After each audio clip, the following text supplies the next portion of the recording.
Déclat de Max. Il a félicité Lewis. Alerte. Max dit du bien de Lewis. Quelle folie. Quelle folie. Alors attendez. Qu'est-ce qu'il a déclaré Max? On descend. Nous étions un peu en retrait. Avec tous les types de pneus. Bon, ça on l'a déjà vu dans sa vidéo là, où il a interviewé. Qu'est-ce qu'il nous dit d'autre? Les problèmes surviennent surtout sur les circuits avec des virages rapides, qui sollicitent beaucoup les pneus et la dégradation est importante. C'est sur ces circuits que nous semblons encore manquer quelque chose. Il est clair que nous sommes toujours derrière Ferrari, Mercedes et McLaren. J'ai terminé derrière chacune de ces voitures. Nous avons peut-être un peu progressé, mais nous ne sommes pas encore là où on veut être. C'est un processus de croissance, j'espère que nous pourrons améliorer nos perfos très prochainement. On travaille toujours sur des mises à jour. La pique contre Russell est couplée en Hamilton. Ça fait partie de la course, je veux dire, ça m'est déjà arrivé plusieurs fois. Le point positif, c'est qu'il est à nouveau très performant et je pense que le problème est survenu juste après qu'il ait dépassé son coéquipier. Il y a donc le rythme. La fiabilité peut parfois poser problème. Ça fait partie de la course. La victoire d'Hamilton, bravo, félicitations, c'est toujours un moment spécial de gagner. Même quand on a déjà un palmarès impressionnant. Et gagner avec Ferrari pour la première fois, je pense que c'est encore plus spécial. Ouais bon. Déclaration bateau, hein. Après, voilà. C'est déjà bien de le dire ça, on va dire. Merci Max pour ta sollicitude en tout cas. Et lui ailleurs. Alors, est-ce qu'il ira chez Ferrari, Max? Va-t-il tenter l'aventure des rouges dans 2-3 ans, à votre avis? Oh, il pourrait, hein. Pourquoi pas? Par contre, il pèterait un plomb, je pense, dans cette équipe. Bon, en tout cas, Red Bull, ça manque de perfo quand même. Mais bon, la saison est encore longue, ils peuvent revenir.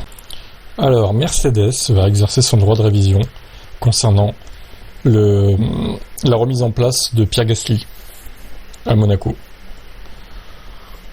Pourquoi ils font ça, à votre avis? Parce que là, maintenant qu'ils voient qu'ils dominent plus vraiment le sport, ils vont essayer de gratter le plus grand nombre de points possible. Alors, au terme de la procédure, les commissaires avaient donc reconnu qu'il y avait eu un problème, qu'il y avait selon eux une erreur dans la mesure de vitesse qui a contribué à que le Français soit considéré en excès de vitesse, en dépit d'une vitesse qui n'avait pas dépassé les 60 km/h en réel. Alors qu'on sait déjà que McLaren et Red Bull envisageaient de contester la décision, donc on ne sait pas trop où c'en est d'ailleurs, Mercedes a décidé de se lancer dans la bataille également. Toto Wolff l'a indiqué ce dimanche dans la foulée du Grand Prix d'Espagne.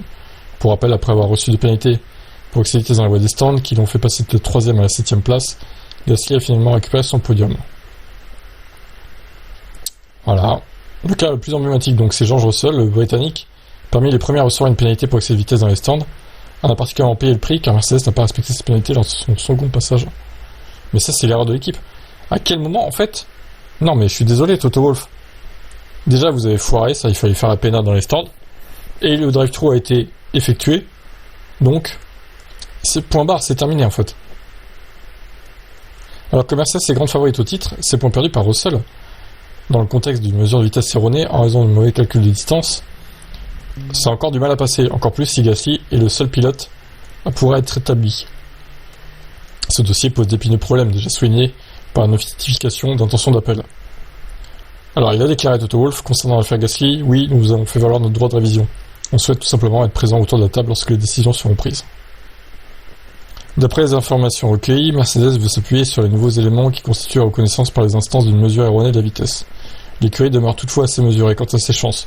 Pour être honnête, je ne suis pas sûr que la modification du classement de Russell à Monaco soit une issue réaliste, car ça ouvrirait une boîte de Pandore. Normalement, en cas de pénalité de type stop and go, si vous ne l'avez pas purgé, ça représente 20 secondes ajoutées, ce qui ramènerait George en 4ème place.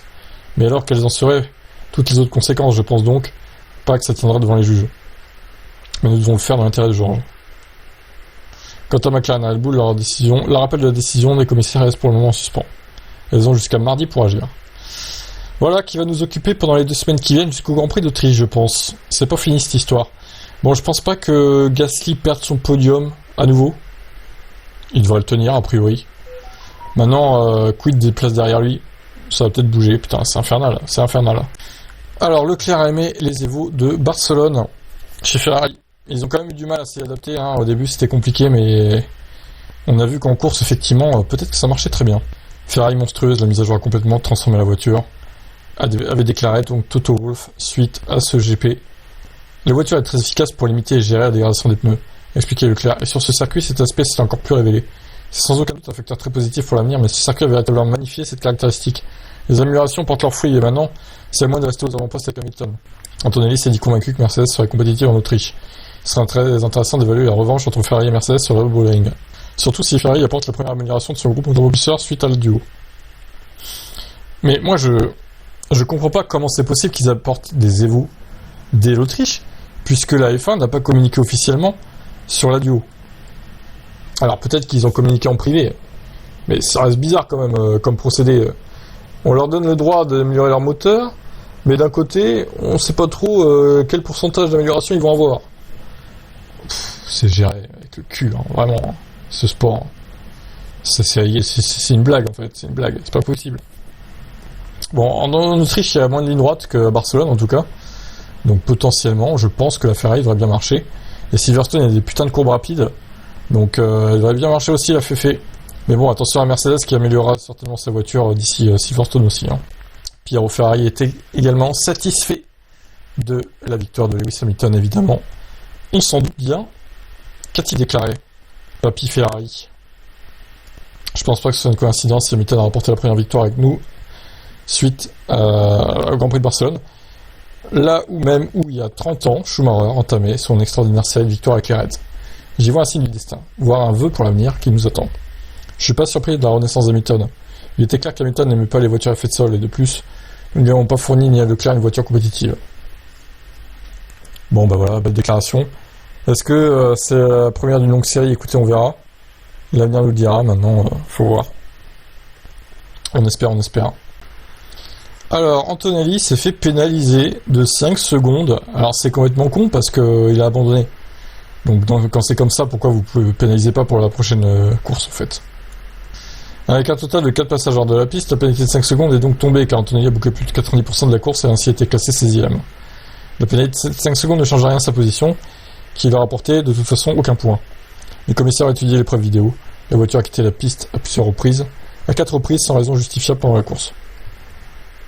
Les commissaires reconnaissant que le pilote n'a pas reçu de drapeau noir et blanc après sa entrée dans l'infraction, mais après la 4e, puisque les infractions supplémentaires étaient décelées que plus tard dans la course. Puis, ils sont vraiment nuls, hein, ces commissaires, ils savent même pas regarder ce qu'ils font, quoi. Les pilotes. Cependant, sur base des règlements et des directives pour le pilotage, ça n'exempte pas le pilote de respecter la règle. Oui, mais alors dans ce cas-là, bah pénalisez-le pour la prochaine, non? Puisqu'il peut y avoir une certaine ambiguïté dans la directive, les commissaires recommandent à la FIA de ne pas revoir les procédures actuelles et les directives dès que possible. De revoir, pardon, les procédures actuelles et les directives dès que possible.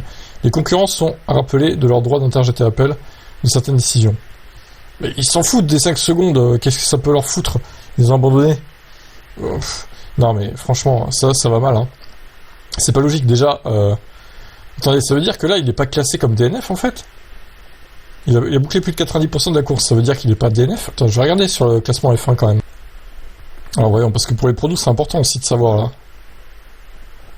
Si, il est bien marqué DNF. Kevin Antonelli DNF, Charles Leclerc DNF. Donc je vois pas pourquoi ils sont marqués classés. Bon, par contre, Albon a bien fini, donc il y a 7 DNF, pas 8, hein, du coup. Par contre, Albon... En fait, je pense qu'il a rentré au stand, il a fait des essais, il a changé des pièces, il est reparti pour faire d'autres essais, quoi. Super activité du jour, hein, pour Alex Albon. Donc il y a bien lui 7 DNF, et pas 8. Bref. Pour moi, Kimi aurait dû se prendre... Alors, peut-être pas 5 places pour la prochaine, c'est un peu beaucoup. Allez, 3 places. 3 places pour la prochaine course, parce que c'est pas normal de faire des track limits comme ça, là. Je trouve que c'est pas normal. Alors, Fred Vasseur pense que Lewis aurait gagné même sans VSC. Moi, j'ai un doute. J'avoue, j'ai un doute. Parce que, quand même, le clean air, quand t'es devant les autres, ça aide pas mal à prendre de l'avance, quoi. Regardez, Antonelli était plus rapide que Russell, mais au final, il a galéré tellement à dépasser Russell. Et au final, quand il était devant, bah, il s'est échappé, jusqu'à ce que, malheureusement, il abandonne. On aurait remporté la course, peut-être avec un peu moins d'avance. Mais nous étions également en bonne position avec un train de pneus neuf à ce stade. C'était positif pour nous, mais je ne veux pas me lancer dans les calculs pour savoir ce qui serait passé dans un tel cas. Je pense toutefois que nous étions déjà en très bonne posture. Lewis était le plus rapide d'entre nous à la fin, chez Mercedes, déclare Toto Wolff. Ainsi, même si nous étions ressortis devant lui, il aurait été très difficile de le maintenir derrière. Bah, écoutez, on le saura jamais. Mais il se pourrait que ce scénario se reproduise à l'avenir, sans cette fois de VSC pour, on va dire, donner un arrêt quasi gratuit à Lewis Hamilton. Et on remercie toujours évidemment Fernando Alonso pour sa contribution du jour. Lui qui adore Lewis, hein, évidemment. Le seum qu'il doit avoir.